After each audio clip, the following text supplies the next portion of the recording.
वसुदेवसुतं देवं कंसचाणूरमर्दनं देवकी परमानंदम कृष्ण वंदे जगद्गुरुम। श्री कृष्ण जन्माष्टमी की आप सभी को बहुत बहुत शुभकामनाएं। भगवान श्री कृष्ण कैसे हैं?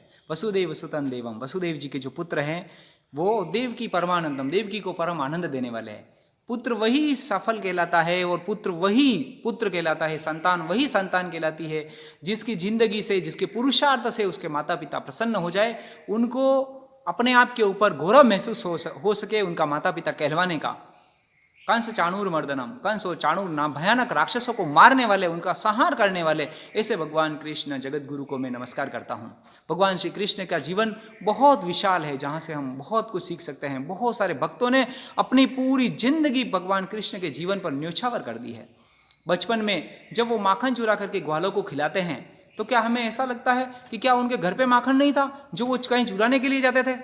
वास्तव में ऐसा नहीं है। उनके घर पे, यशोदा के घर पे खूब सारा माखन था, लेकिन जो ग्वाले लोगों की गायें को चुराते थे उनको खुद को सूखी रोटी खानी पड़ती थी, उनको माखन नहीं मिलता था। इसलिए भगवान श्री कृष्ण ने उनसे बोला, गोपियों से कहा कि तुम इसे, इनके हक का माखन इनको मिलना चाहिए। जब उसे नहीं मिला तब वो स्वयं कृष्ण स्वयं माखन चोर बन गए।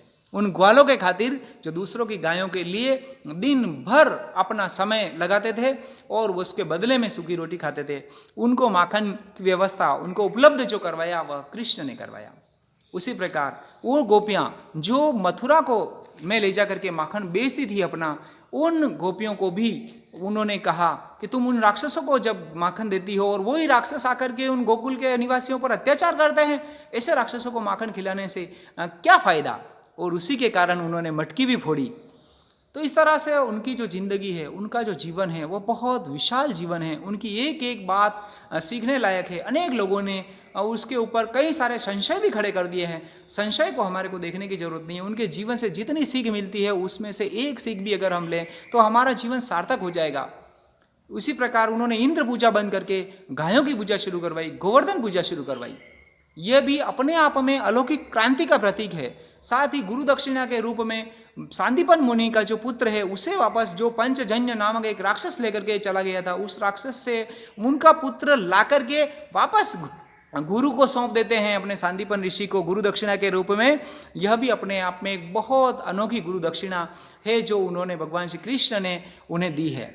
और पांचजन्य शंख वहीं से उन्हें प्राप्त होता है, जो महाभारत के युद्ध के अंदर शंखनाद सबसे पहले भगवान श्री कृष्ण करते हैं। कृष्ण का जीवन अनंत अनंत अनंत प्रकार का है। उसी प्रकार नरकासुर जो एक राक्षस था, जहां कहीं भी आक्रमण करता और वहां से सुंदर राजकुमारियों को, सुंदर लड़कियों का अपहरण करके और अपने महलों में ला करके रखता था। ऐसी 16,000 कन्याओं का अपहरण नरकासुर नामक राक्षस ने किया था। और उस नरकासुर को मार करके भगवान श्री कृष्ण ने अपने पुरुषार्थ के द्वारा उन्हें आजाद कराया।